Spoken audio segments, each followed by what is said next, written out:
Salam, para saudara dan saudariku yang seiman. Salam jumpa bersama saya, Doki Ningdana, siswa SMP YPPK Seminari Petrus Pandipen. Kali ini, saya akan membawakan renungan singkat yang terinspirasi dari Injil Markus bab 10 ayat 17 sampai 27.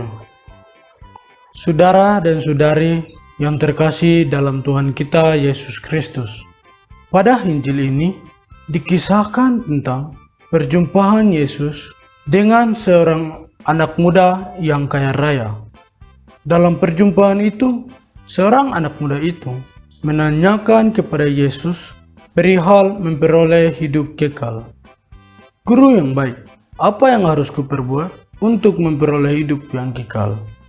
Itulah pertanyaan anak muda itu. Pada saat menjawab, Yesus mencoba menanyakan kepadanya tentang cara hidup baik menurut ajaran agama yang diyakininya saat itu. Si pemuda itu pun dengan lantang menjawab apa yang ditanyakan Yesus. Jawabannya dinyatakan benar oleh Yesus. Namun, ada satu kekurangan yang dilihat Yesus ke dalam diri orang itu, yakni kelekatan pada harta kekayaannya. Bisa dikatakan bahwa anak muda itu menjalankan ajaran agamanya secara benar, tetapi belum merasuki seluruh penghayatan hidupnya. Buktinya, ia masih melekat dengan harta kekayaannya. Atas dasar itu, Yesus menyuruhnya melakukan pelepasan akan keterikatan pada harta bendanya. Anak muda itu mulai menyadari bahwa dirinya belum sempurna karena kelekatannya pada harta bendanya itu. Ia pun berpaling dari hadapan Yesus dan mulai merefleksikan kehidupannya sendiri. Saudara dan saudariku yang terkasih dalam Tuhan kita Yesus Kristus, harta duniawi adalah sesuatu yang penting. Karena begitu pentingnya, banyak di antara kita yang menghabiskan waktunya untuk memperoleh harta itu. Apakah itu tidak baik? Apakah itu tidak boleh? Menurut hemat saya, hal itu boleh-boleh saja. Tidak masalah. Hidup kita bisa berjalan baik. Keluarga bisa tenang dan tentram.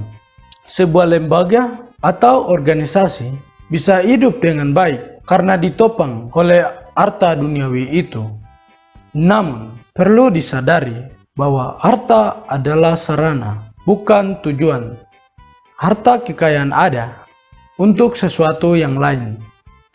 Harta tidak penting di dalam dirinya sendiri. Harta menjadi penting karena ia ada demi suatu tujuan. Sehingga hidup yang menjadikan harta sebagai tujuan pencariannya adalah hidup yang sangat disayangkan. Hidup yang seperti itu dijalankan hanya oleh mereka yang kehilangan orientasi hidup. Saudara dan saudariku sekalian, refleksi hidup yang tegas yang memposisikan harta sebagai sarana akan membentuk kepribadian kita yang tidak melekat pada harta yang dimilikinya.